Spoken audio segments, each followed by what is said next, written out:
Ma première question, monsieur le ministre de Bienwarf, il y a des gens qui ont des contrats avec la direction de Bienwarf, moyennant un loyer d'une somme modique, si je puis dire. Malheureusement, ces gens-là, ils le sous-louent. Ils font une sous-location.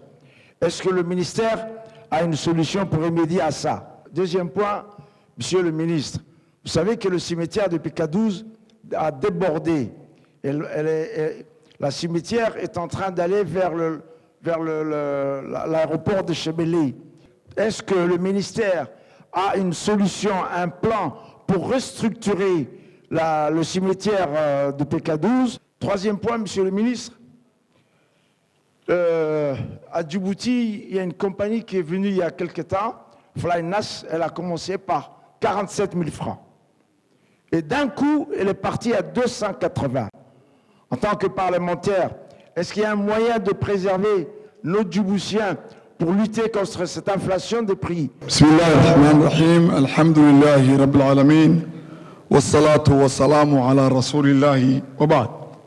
Monsieur le Président de l'Assemblée nationale, Monsieur le Premier ministre, Mesdames et Messieurs les ministres, Mesdames et Messieurs les députés, Assalamu alaikum wa rahmatullahi wa barakatuh.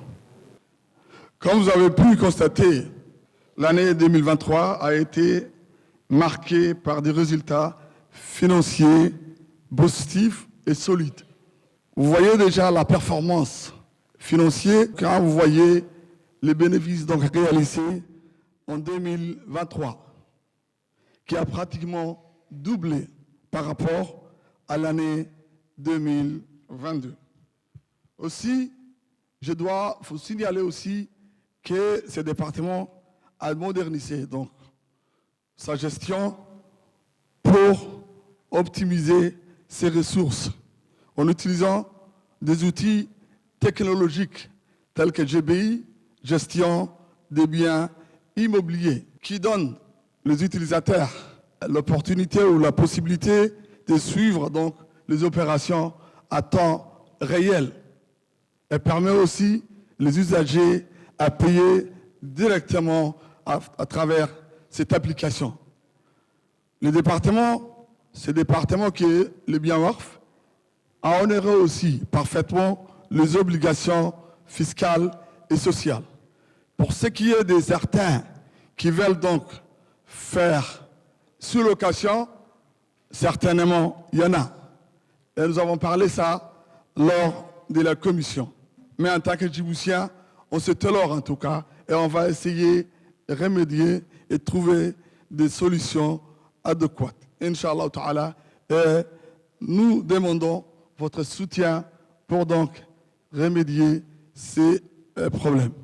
Pour ce qui est le cimetière, le député a parlé de le cimetière de PK12.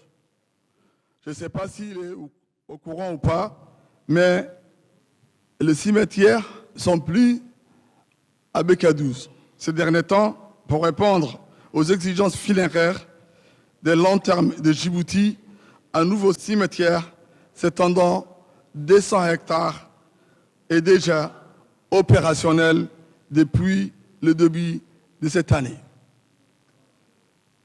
Donc, pour ce qui concerne la route, nous avons déjà fait du travail colossal pour faire donc cette route-là praticable.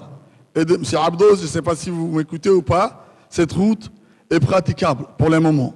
Pour ce qui reste, nous allons y travailler, Inch'Allah ta'ala, pour atteindre les objectifs escomptés, Inch'Allah ta'ala.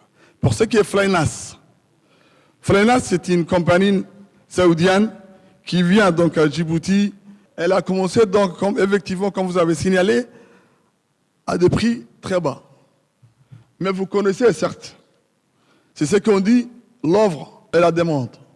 Et il y a des occasions, comme les ramadans et les hajj aussi, que les prix donc augmentent.